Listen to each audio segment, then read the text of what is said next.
All right, so with this spread, the initial cards that came out when thinking of the position I'm in and where I'm going, Six of Wands came out first, and the Knight of Wands followed, and they're pretty similar to me in energy in this circumstance. It's can't stop, won't stop, like a motivating force to keep propelling forward. And now we have the Sun here. There's a lot of ambition in these first three cards. And even the Six of Wands, it gets the recognition, it gets the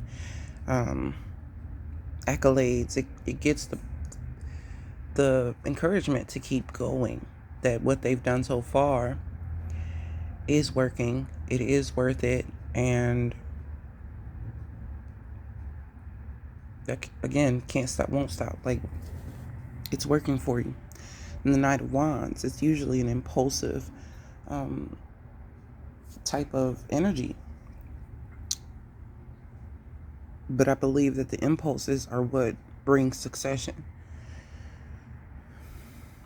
Not necessarily having a drawn out, elongated plan, but more so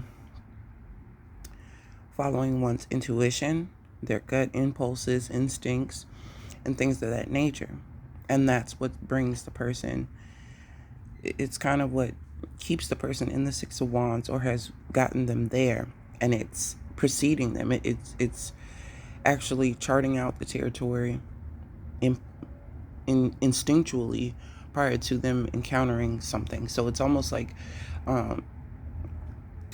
doing something without having the rhyme or reason, but it actually works out for you. So what may seem as an impulsive action actually comes to be like preparatory for what's coming next. And you're like, dang, I didn't know that I bought that thing for a reason, or I bought something and didn't think anything of it, and I ended up needing it for something very precise, or I did this thing. It's like preemptive. It's and not really having a clear indication why it's necessary, but just doing something instinctually or impulsively, and it ended up being valuable to you at a later date. And the Sun card can indicate time. Leo season is coming, but it's also summer. So this is the Sun is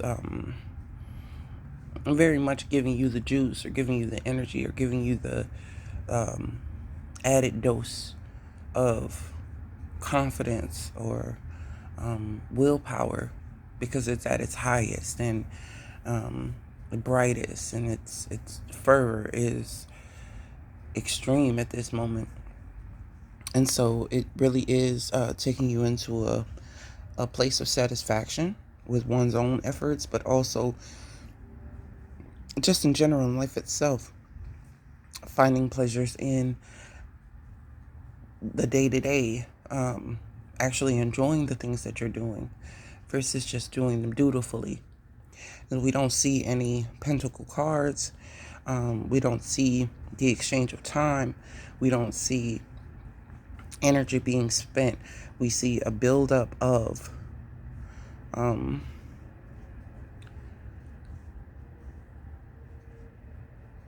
like, it's not it's like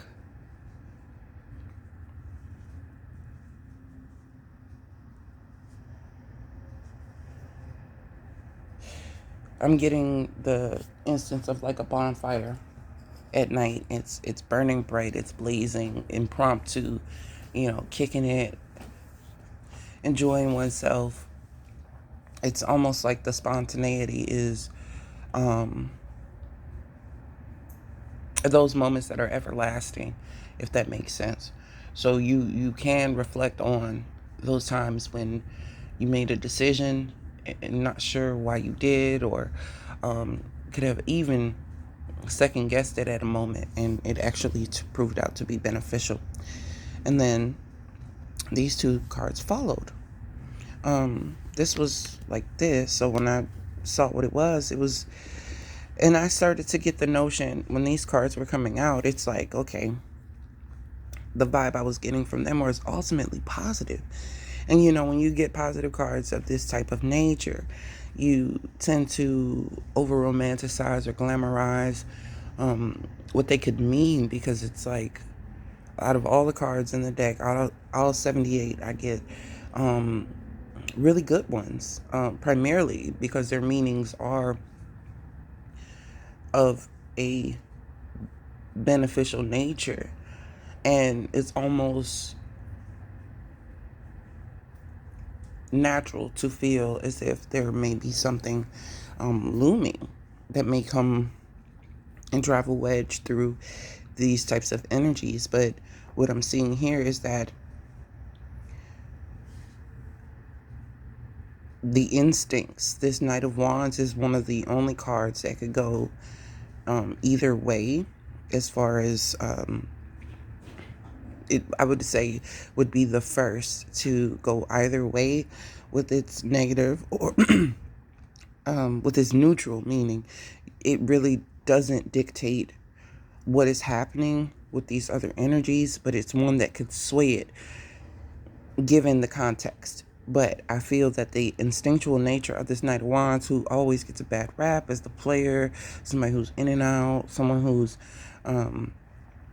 it doesn't stick around very long, is actually an energy that is preparatory.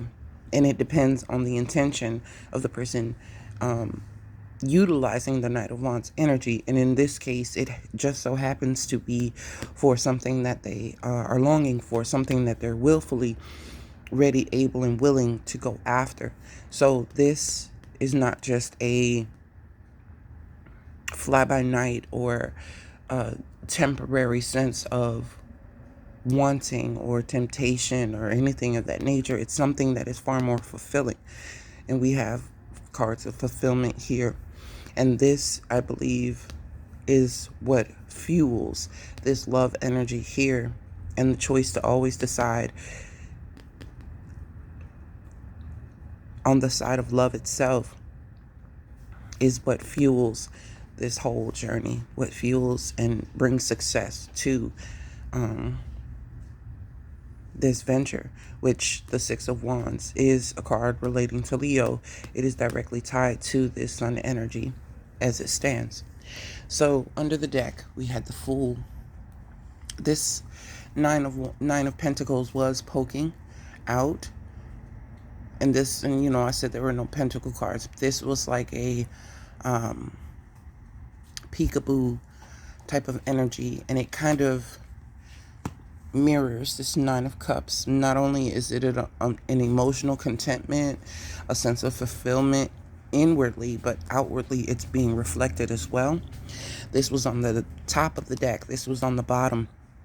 So it's showing this same impulsive, instinctual type of energy with the success that comes from taking those types of risks, and it being intuitive. And this card is typically mutable energy. The knights are.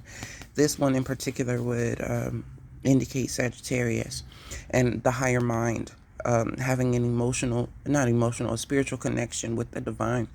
And so it really is leading you on the path that is actually where you're to be going. So not only is it a mindfulness, and I'm showing mindfulness with this gold one because it is yang energy or yang energy.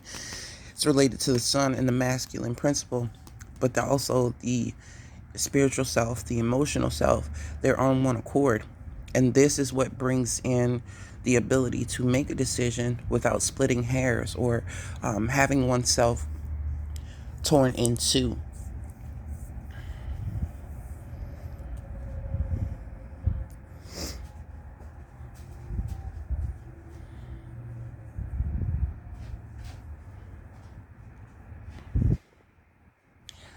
you're not going to go it alone. This is masculine and feminine energy here. So again, you can see the mirroring as it stands with the chariot card. There's two dolphins here, two rabbits here, two horses here. So you're not the only one experiencing this. You're experiencing it with somebody else in your proximity, or there's someone who's parallel to you going through these same circumstances, whether you live together or not. This could be both aspects of yourself um, finally coming into agreement with what's actually happening. And dragonflies. Um, just the other day, I walked out of my door and there was a dragonfly. It was a dead dragonfly, but it was one. It was right on my stoop. And that's very rare for me to, see dragonflies so close, even if it were, um, dead, but still, dragonflies are very significant. They have those two sets of wings, and they're pretty spectacular when you do see them. Um, but just keep in mind, um, so what I'm kind of getting here with this numerological reference is that the burden doesn't feel like a burden because it's being divided. It's like not all of your responsibilities are burdens. It's like some is work and some is home. Work is on one front and it's being handled in a way that's successful. It's balanced. It's not too overwhelming, though it is a lot of pressure.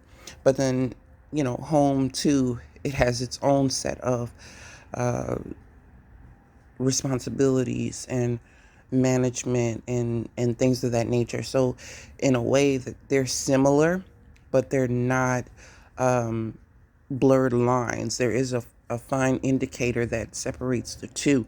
And that's why you're able to come into this newness without it being like the Ten of Wands is so overwhelming, because it's managed and compartmentalized, if that makes sense. This Knight of Wands is almost indicative of combining the two in such a way where um, it's almost, they're separate, but it's fluid. It's transition from one way of being to another, and it's almost like a swift cut off. Work is work, home is home, and being able to manage the two without them seeping into one another and causing confusion and bearing burden unevenly in either direction. So this is like the precursor.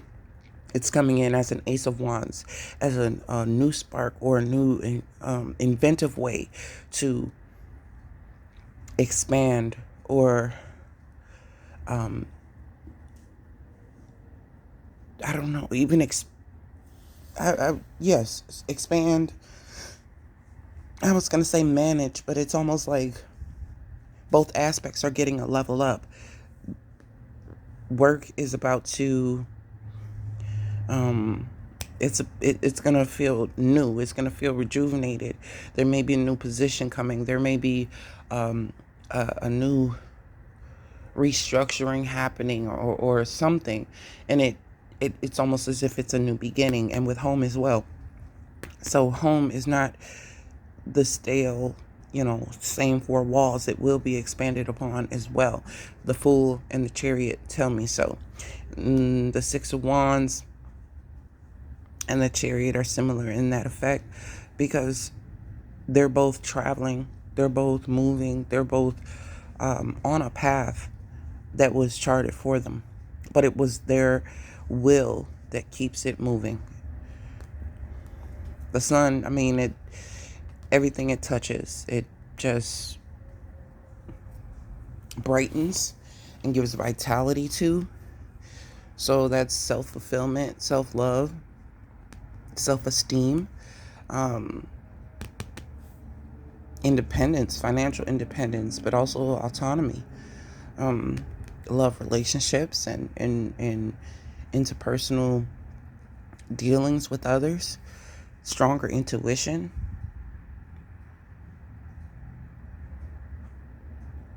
feeling confident in your impulses. And that's very much key because a lot of people question or doubt those impulsive decisions that they make because we're taught that we have to think everything through, that we must have a plan drawn out, thoughts on paper, words written down. The pen is mightier than the sword. Thoughts become things. If you write it into being, soon enough it will manifest.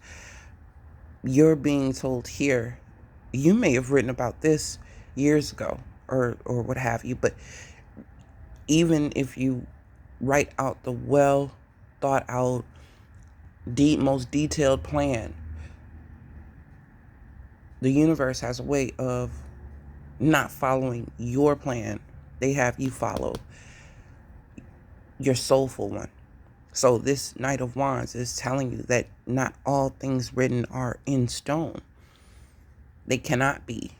And because you don't know what's coming, this is why your instinctual nature, your impulses and things like that are actually working for you. While the Fool energy is actually a very powerful force, because most people have a sense of fear. They cannot move in this fashion with confidence. And that is what is key. Confidence is key. It's being, you know, it's sandwiched between, this Knight of Wands is sandwiched between these two confident, vitality driven natures of the Sun and the Six of Wands.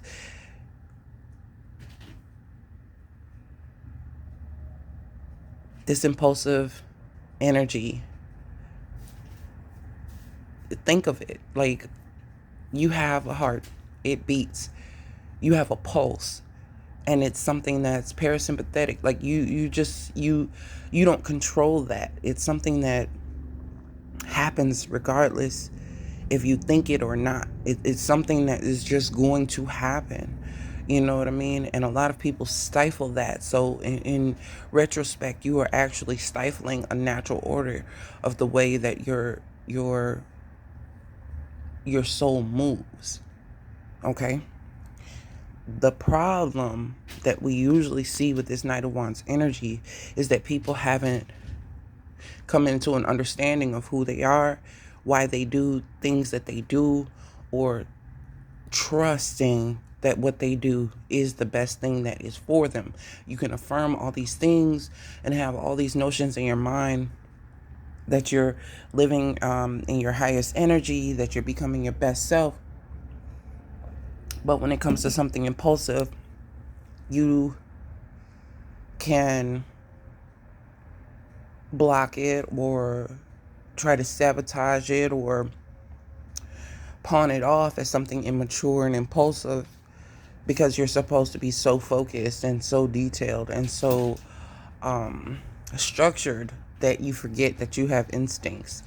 Like primarily you have soulful instincts and heartfelt instincts and survival instincts even, that can be pawned off as fear or what talks you out of being instinctual or making decisions quickly, is that it isn't written down or you don't know what happens next. And so this is to show you that the Knight of Wands energy is actually a very powerful force when you already have a sense of alignment, because you're coming into trusting one's own intuition, your own actions, and what that really means to you, and how that can further your life in ways that you could not have drawn out, imagined, or written down in detail. Okay? So this is a lesson about trust of oneself, trusting that the path is being charted step by step. And so there's a lot going on here for the positive. And the only thing that I can truly say is to pace yourself. These are two majors, and they're like blocked, not blocked, but they're like a dividing line. between where you are currently and where you're headed.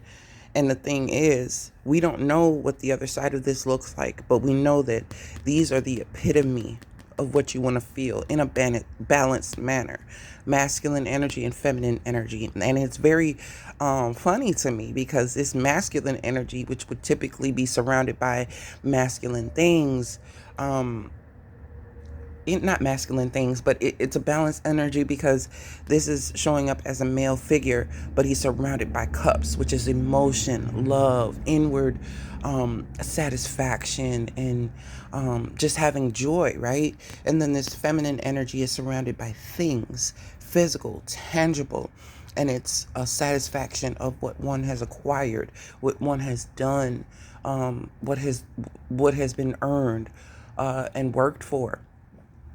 And those are very balanced energies when combined together because they fully encompass what we're doing here, right? The intangible and the tangible, with the masculine, which is more outward and extroverted, versus this yin energy, which is more introverted and inward. They're very balanced in that way. And that is a marrying and mirroring of the two. This is how to use it for its best and highest good. So there has to be some kind of agreement with oneself in order for this chariot to move, in order for you to understand that there is a fine line that divides, work and outward things versus home and inward things. This Four of Wands, to me, always represents something that is private, something that is within four walls, that is intimate. So you'll hear people say it's marriage or a celebration, baby shower, weddings, anniversaries, things of that nature, because those are very intimate, very private, invite only. It gives a sense of family or belonging, a welcoming aspect to it, which work could be. But for the most part, this is a very private type of thing. And there is a separation between your extroverted, outward achievements and things that are happening on the public front versus what's happening in the private front. And that dividing line instinctually will drive you to, having that ultimate fulfillment within them both, because they already look to be on point as it is.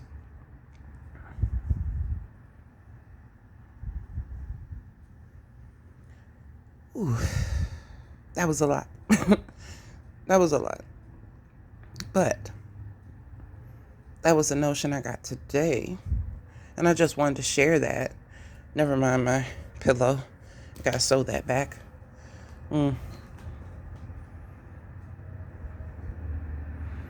Let's see, we have 2 9s, 2 6s, a 19, that's a 1. I see this Knight of Wands as a 1. We have the Fool, 0. We have a 7 here, which 7s are numbers of mystery, or things unseen, things to be investigated, and you can't know all the details of them. So keep that in mind.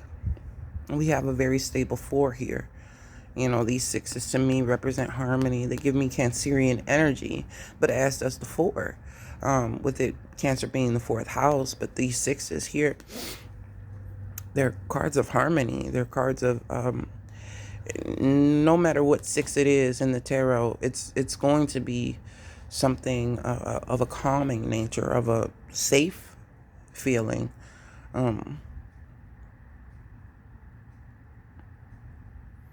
You can have 4 walls, but if you don't feel safe and comfort within them, is it really, that's the difference between a house being a home.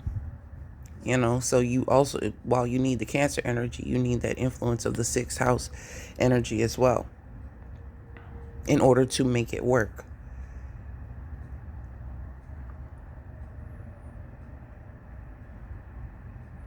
So we have Cancer. Oh, yeah. I was talking about the Cancerian energy. Here's Cancer, Uranus, the Sun, Leo, and the Lovers, Gemini.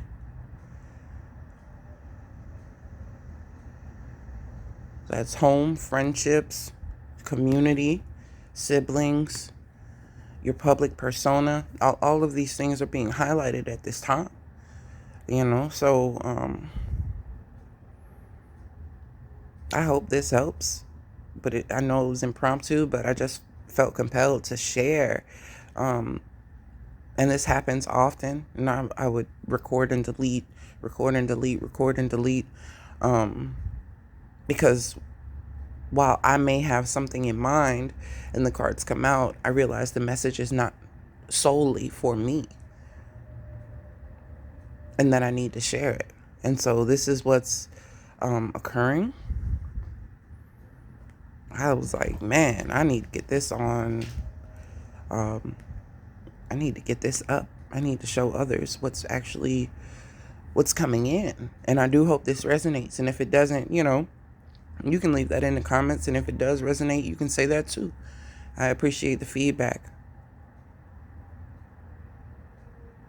Okay. Only thing, I don't see any swords. This is not about thought. This is not about writing it down and jotting every detail and trying to map it out.